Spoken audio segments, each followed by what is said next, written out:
Whether it be through YouTube, Instagram, or TikTok, I'm sure you've seen videos of people talking about what characters from different anime universes would do best in UFC-style brawls. No powers, just straight-up martial arts, with equal stats who, from what universe, would come out on top in a massive UFC-style tournament of power. Now, it's usually all the same people on this list. It's Goku, Naruto, Ichigo, Luffy, Eren, and people will clamor on about which one of these characters is the greatest martial artist out of all these other fictional characters, until they eventually come to the conclusion that either Naruto or Goku or Jin Mori is going to be the greatest martial artist out of all of them, and they're going to win this giant tournament. Which is fine, God knows I've done it. However, after seeing this kind of content made time and time and time again, I couldn't help but wonder, what if we didn't worry about the individual? What if we worried about the entire universe? See, because at some point or another, I definitely will do a giant tournament of who would win in a martial arts battle between multiple key characters from multiple different shonen anime. Today, I don't want to talk about the individual. Today, I want to talk about the universe. Today, I want to give a hats off to certain anime universes that nail martial arts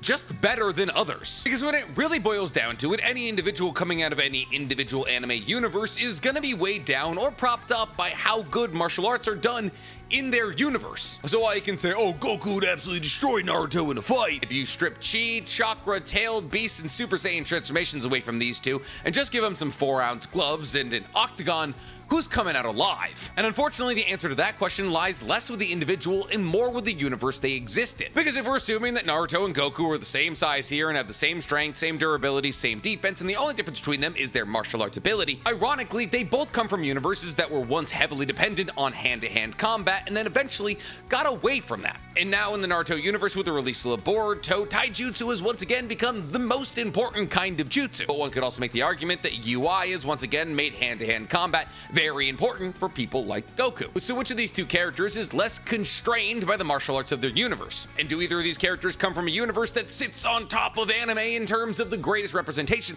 of martial arts in anime today? Well, that's what we're going to be trying to answer right now, because today we're talking the top 5 hand-to-hand combat anime of all time. And as somebody who was born and raised in combat sports, specifically boxing, trust me when I say I have a somewhat informed opinion on the matter. While there are a lot of incredible martial arts manga out there, we're going to be keeping our conversation strictly to anime. I find it's much easier to gauge martial arts when they've been animated as opposed to reading it in a book. And while sword fighting is absolutely an extension of martial arts, we're going to be talking about weaponless martial arts here. And thus things like Bleach, Afro Samurai, Shiguri, Samurai Champloo are going to be left off the list. So maybe we'll do a top 5 sword fighting anime list at one point or another. All kind of depends on how this one does. So if you want more, please guys, for me, like this video, subscribe to the page, and hit that noti bell. And if you want to see me spend a government mandated 2.5 hours with a 120-pound man who believes he can beat me in a fight, go ahead and watch my podcast, Talk is Anonymous, which is available on YouTube, Spotify, and Apple Podcasts. We talk about anime, but mostly he talks about how he thinks he can beat me in a fight. Or if you want to look like somebody who learns their martial arts from anime, guys, go ahead and meander on over into my merch store,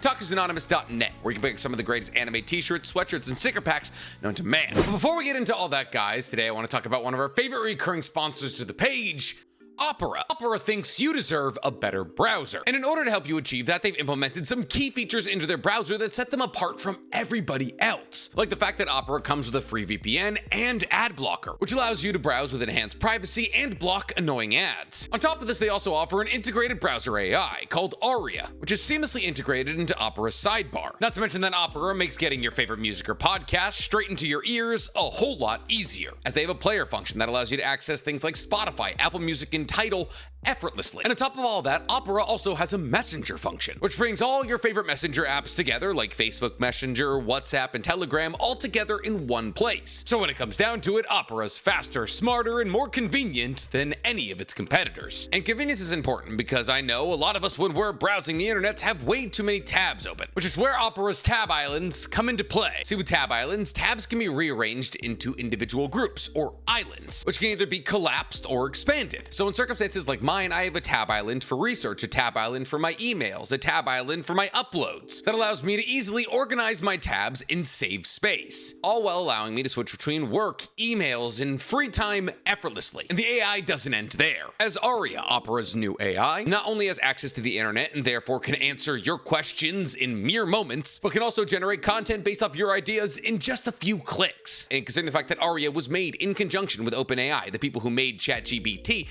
You can trust me when I say she's cutting edge. So what are you guys waiting for? Download Opera today using the link in my description and get to browsing correctly. So throwing mitts, tossing bows, kicking like a three-legged ninja, all things that we see all the time in anime. Whether it be from a standard shonen anime like Naruto or Dragon Ball, or a martial arts anime like Kengan Ashura or Baki. Combat, especially through the medium of martial arts, is an integral part to really any successful shonen anime. However, this doesn't mean that every single shonen anime has incredible martial arts, as some, in fact, as most shonen anime are more heavily reliant on the powers of the universe than martial arts themselves, like Mob Psycho or the majority of Naruto Shippuden. As new and cool and big and powerful new moves are introduced, we tend to stray away from the fists and the feet. See, because while some people would prefer the biggest moments in their shonen anime to be insane hand-to-hand choreography battles, usually what we end up getting is big explosions created by the powers of said universe. And this is one, because scope and spectacle usually go a lot further than hand-to-hand combat, and two, because quite frankly it's easier to animate Gojo putting up his two fingers and firing a red than Gojo slapping the taste out of Miguel's mouth. And if you want to use somebody like Gojo for an example, as Gojo has both a insane arsenal of in-universe powers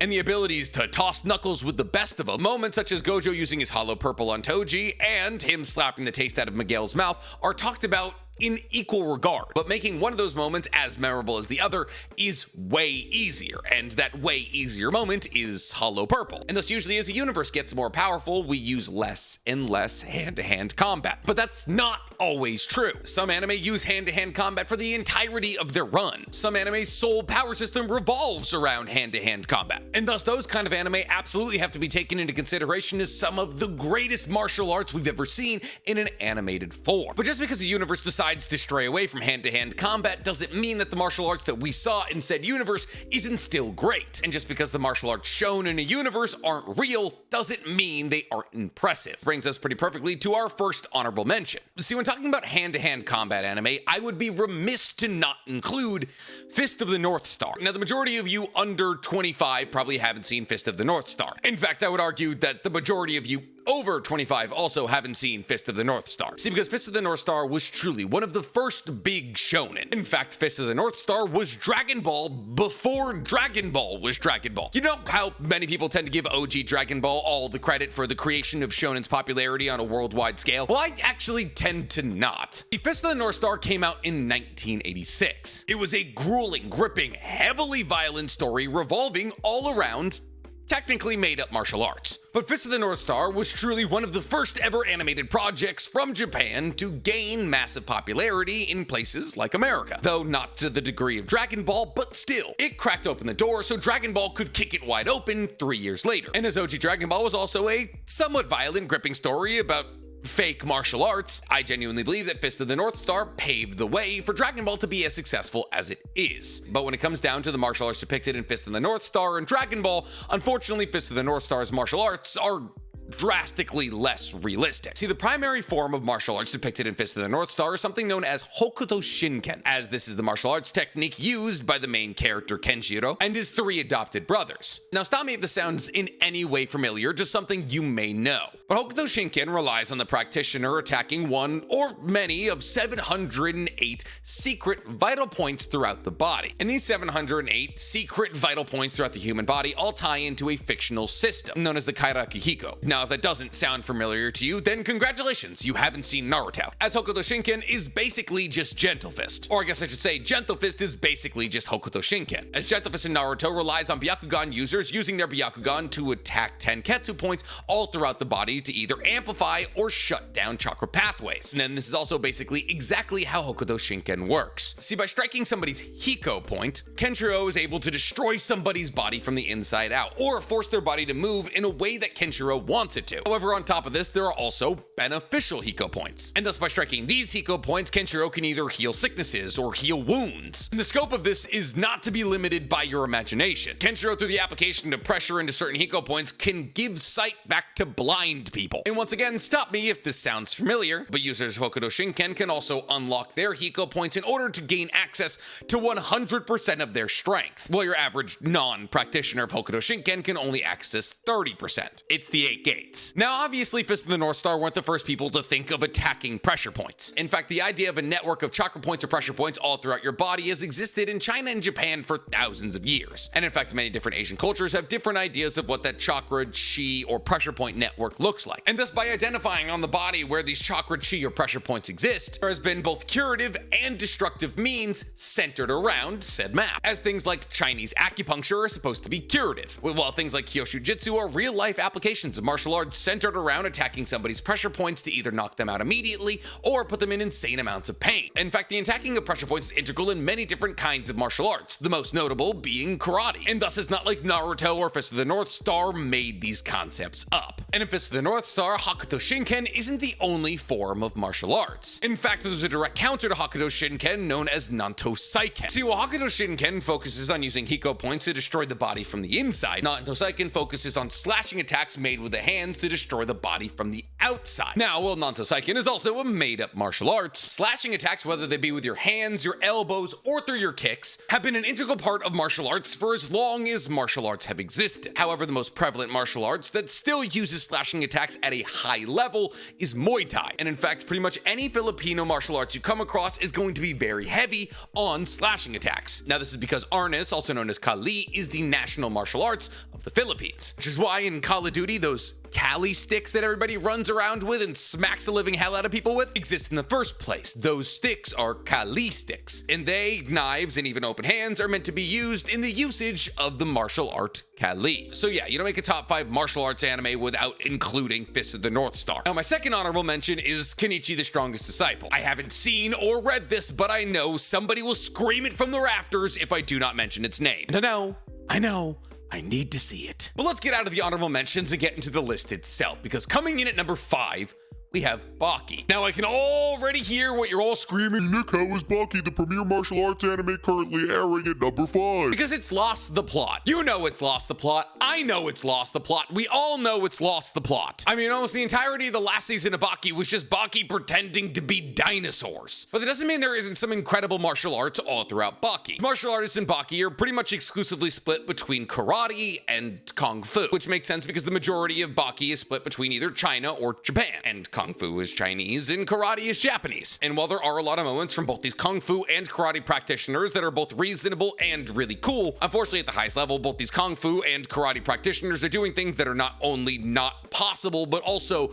just don't exist in karate and Kung Fu. Pretty much the best example of this would be Katsumi Orochi's Mach Punch. While karate is absolutely a striking martial arts, and therefore solidifying your punch's speed and power is one of the most important things when learning karate, and one of the most basic principles of karate are straight punches, Katsumi Orochi, through a couple days of hard work, is able to generate enough speed with his hand that his punch breaks the sound barrier. But that doesn't say that Katsumi Orochi's battle against Pickle isn't an impressive martial arts feat, as throughout Katsumi's battle against Pickle, he doesn't only use the Mach Punch. He throws incredibly accurate and impressive karate knees, kicks, and pressure point attacks. And in actuality, he's able to launch his Mach Punch by thinking about his body as a whip, and thus by envisioning his legs or his arms with hundreds of joints, he's able to whip his hand at a speed that creates a sonic boom. While in premise this might seem completely ridiculous, it's actually used in the real world. In both Taekwondo and karate, there are multiple moves that rely on you treating your body like a whip. This is done in order to increase your flexibility and increase the force behind your blows as you use your entire body in a strike. So actually, when it comes to karate, Baki, though exaggerated, is actually fairly accurate. You could kind of say the same thing for Kung Fu. See, really when it comes down to it, there are two main practitioners of Kung Fu in Baki, and those would be Seeking Retsu and Xiao Li. Now, Seeking Retsu is the much more accurate representation of Chinese Kung Fu, as his fighting style is heavily reliant on high kicks and sweeps, while also using a combination of palm strikes and elbow strikes. Now, Kakukayo, the real greatest progenitor of Kung Fu in all of Baki, is a bit less of an accurate representation of Kung Fu, as the majority of his ability is built around the usage of an ability known as Xiao Li. Earlier I said the Kakukayo's name was Xiao Li. His technique is Xiao Li. And this technique of Xiao Li makes Kakukayo all but weightless. Now, so far as I know, there is no practical application within Kung Fu to try and make yourself weightless. And while Kung Fu is a rather fluid martial art, and therefore one could say that Shaoli is an extension of the ideology that the looser you are in combat, the less damage you'll be by incoming attacks, there's no practical information to back this up whatsoever. So sometimes Baki does absolutely nail martial arts. However, considering the fact that Baki, our main character, is trying to learn all martial arts, and that way you can use any different kind of move for any different kind of scenario, Baki, maybe the person we see fight more than anybody else, doesn't fall under any categorization of martial arts. As like I said in this most previous season, there is literally a moment where he is both a Triceratops, a pterodactyl, a T-Rex, and maybe a mammoth all simultaneously. Like he's got like a chimera hand. And while the idea of emulating your fighting stance after an animal is not a new thing at all, Kung Fu has been doing it for thousands of years, it's never been dinosaurs. Not to mention there's also characters like Biscuit Olivia, whose entire ability is that he's really strong, and Yujiro Hanma, whose entire ability is that his back is really strong. Thus, there's some really good moments and some less good moments. Ironically, Baki Hanma has been better at encapsulating martial arts than just OG Baki, though Dopo Orochi carries. But enough about Baki, let's keep the list going here, because coming in at number 4 is Naruto. Oh, you can't put Naruto above Baki. You must be biased. I am, but strictly when it comes down to it from a choreography standpoint, Naruto's hand-to-hand combat is leagues better than Baki's. Baki, especially in the later seasons, has become the punch, all the crowd reacts, punch again, all the crowd reacts, punch twice, all the crowd reacts anime. While Naruto, when it decides to focus on hand-to-hand combat, is gritty, realistic, and beautifully choreographed. Nick, what fighting style is taijutsu? Good question. See, taijutsu is unfortunately kind of a blanket term, as taijutsu just means empty-handed combat in Japanese. And thus in Japan, the word taijutsu is just used to describe any form of unarmed combat. And thus taijutsu in Naruto includes things like karate, taekwondo, and aikido. But really, if I had to categorize the way that Naruto specifically uses martial arts throughout his run, both Naruto and Boruto, I would say that he focuses on 2 different kinds of martial arts. And those would be Sanda and Wing Chun. Now, Sanda is China's official full combat sport, and the word Sanda directly translates to free fighting. And that's kind of exactly what Sanda is, as it employs a combination of punches, kicks, grappling, and throws. Really, one of the best examples of Naruto employing this free fighting style is in his first battle against Sasuke at the Valley of the End. Most specifically, when he punches Sasuke up into the air. Well, it's never gonna happen in real life, no matter how practiced you are in Sanda. This relentless combo of punches, kicks, throws, and grapples is eerily reminiscent of Sanda. However, as Naruto has gotten older, his taijutsu style has actually switched more to Wing Chun. As we see when Naruto enters into taijutsu battles in Boruto, like his battle against Momoshiki or Ishiki after activating Baryon mode, that he employs a series of incredibly fast, short punches, followed by quick abdomen kicks to open up space to allow him to advance to continue his onslaught of quick and short punches. And this isn't even me hypothesizing that Naruto has learned Wing Chun. In fact, in his battle against Momoshiki, he uses a couple of exact Wing Chun techniques, like Mansao and Chisao. And while Naruto absolutely loses the plot in terms of taijutsu, as OG Naruto is heavily reliant on taijutsu, but Shippuden is way more heavily reliant on ninjutsu, the Naruto universe has once again began to shift towards taijutsu, as things like karma markings and Rinnegan palms have begun to absorb all nin and genjutsu. And thus, this is why we've been served to some incredible taijutsu fights in Boruto, most specifically of which Boruto versus Kawaki, which is also almost entirely Sando from both sides. So while Naruto did get off the wagon for a little bit as they dipped their toe into chakra mech battles, it has since gotten up, dusted itself off, and once again headed to claim its throne for greatest hand-to-hand choreographed fights. But since I'm truly not biased, I'm still docking it points for the chakra mech era, and thus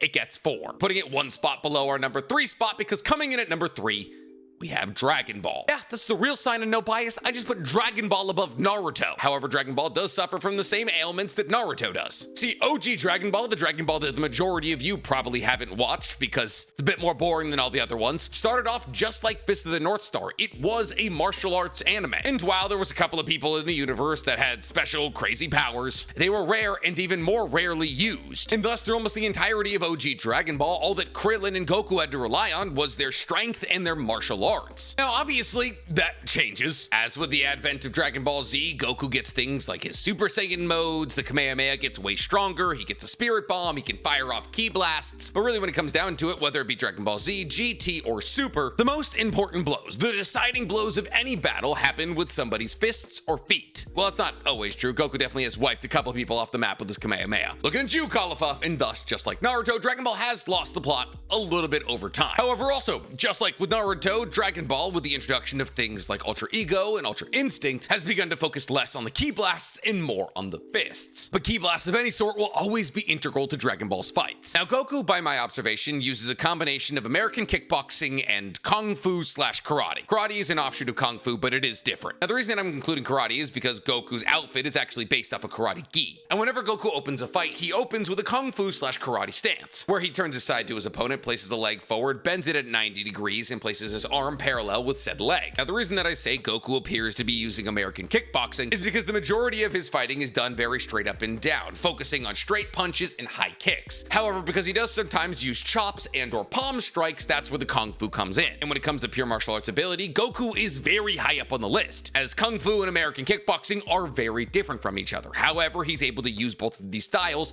effortlessly. However, if there's one section of martial arts that Goku could improve in, it's grappling, as he never uses anything like judo or aikido, and he appears to be a straight up striker. And that appears to be the case for basically everybody in the Dragon Ball universe. So technically, to that degree, I would say that Naruto's martial arts is a little bit better. However, the core of Dragon Ball's fights really hasn't changed in the last 3 or 4 decades. They never went through a chakra mech period, and thus I will say that Dragon Ball as a universe has better martial arts than Naruto. But enough about that washed up old universe, let's get on to our number 2 spot. Because coming up at number 2, we have Kengan Ashura. Yes, that's right, ladies and gentlemen, we got Baki if Baki was still good, Kengan Ashura. Kengan Ashura is almost as good as martial arts can be depicted in an animated form, while also still making it kind of ridiculous. Because honestly, I mean, martial arts are interesting, but like not interesting enough to be an anime. So there's gotta be a couple of aspects where you're like, all right, that would never happen, but I'm happy it is happening. The reason that Kengan Ashura is so great is because it does its homework. Some of my favorite standouts in terms of martial arts styles from Kengan Ashura are the Kaiwan style. This is a martial arts style employed by Kuroki Gensai, and it's based off martial arts practiced in the Ryokyo Islands, which is a strip of islands off the coast of Japan. This fighting style combines Okinawan karate, which is also an island off the coast of Japan, Okinawa, with Chinese wushu, which is the progenitor to both Kung Fu and karate, all while mixing it up with the traditional martial arts of the Ryokyo Islands. In this fighting style, much like Gentle Fist or the fighting styles of Fist of the North Star, focuses on attacking key vital parts of the body, as this martial arts style is an assassination martial arts style, and therefore by making incredibly powerful, accurate, and precise strikes at vital points in the body, you can kill somebody immediately. And the best part about Kengan Ashura is that while these fighters aren't necessarily using any real-world martial arts, the martial arts they are using are based off a combination of martial arts that do exist in the real world. And the way that they get stronger in these martial arts is by undergoing training that would happen in the real world. Kuroki Gensai, in order to make sure that his strikes always kill when he wants them to,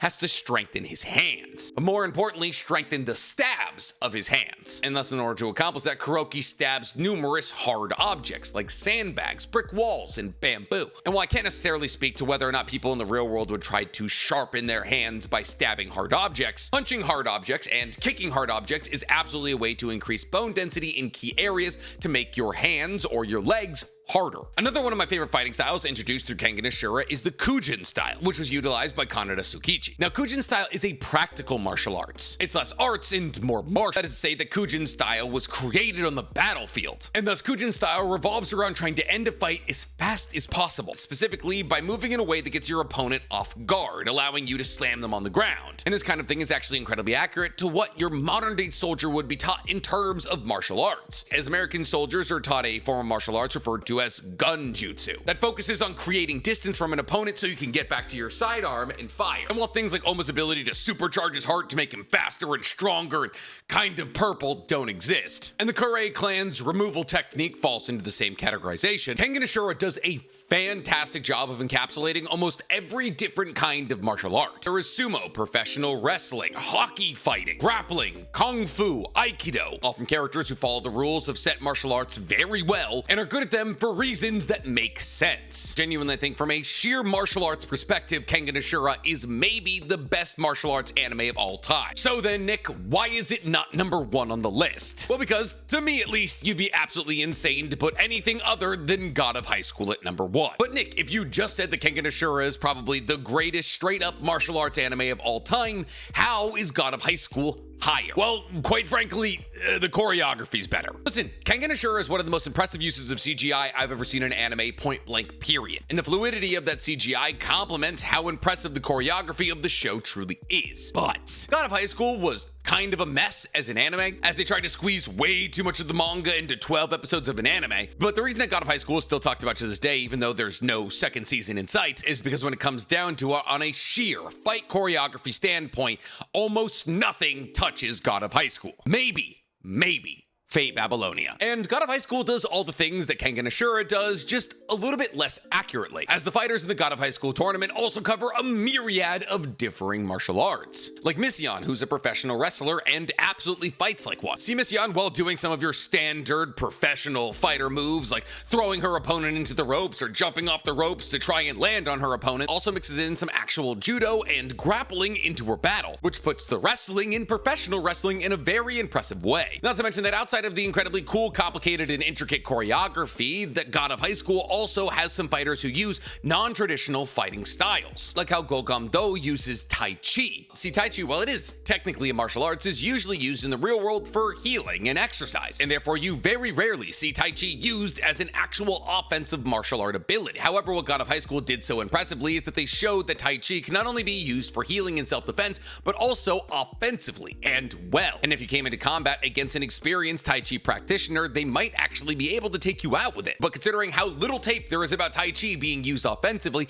the fact that God of High School was able to pen to paper what that would look like is wildly impressive. But really, maybe the most impressive thing about God of High School is how well they nailed Korean martial arts, specifically things like Northern ITF Taekwondo. This was the martial arts used by Gangnam Suk. Now, Northern ITF Taekwondo is a bit like ITF Taekwondo, obviously. Now, ITF Taekwondo is just Korean Taekwondo, but Northern ITF Taekwondo is North Korean Taekwondo. And the way that North Korean Taekwondo varies from South Korean Taekwondo is that North Korean Taekwondo doesn't include any guards. It's a relentless forward-striding martial arts style that includes no defense and only offense. And as God of High School is a manhwa from Korea, that's why almost all of the martial arts that come from God of High School are Korean, like Jin Mori's Revival Taekwondo, which is actually based off WTF Taekwondo, not ITF Taekwondo. Now, the differences between ITF and WTF are not massive. They mostly come in sparring rules. As in ITF, you wear a chest protector, and WTF, you don't. ITF allows for head punches, WTF doesn't. And since ITF actually became before WTF, when General Choi standardized a bunch of schools and brought them all together all under the flag of ITF Taekwondo, there's a lot more standardization to ITF Taekwondo, while WTF Taekwondo is taught more on a personal level. But ITF or WTF, the Taekwondo that Jin Mori uses in God of High School, is one of the most accurate representations of Taekwondo we've ever seen ever. And while obviously the majority of things that Jin Mori does are next to physically impossible, basically just a Taekwondo match sped up. Now, obviously a little later down the line in God of High School, we lose the plot and it becomes way less focused on Taekwondo and more focused on like, oh my god, Jin Mori's a god. But everything that we have animated from God of High School is some of the most gorgeous fight choreography we've ever seen. And when you tie that into the fact that almost everything that we see in God of High School is not only incredibly historically, but also form correct, it's hard to not say it's the greatest martial arts anime ever made. Now, is it the greatest adaptation of a story of all time? God, no. But boy, oh boy, did those fights go burr. But what do you guys think? If you had to choose one universe for its martial artists, who would you choose? Tell me in the comments below. And while you guys are down there, please, for me, like this video, subscribe to the page, and hit that noti bell. Wow. I think that was the least I've ever talked about anime in an anime video.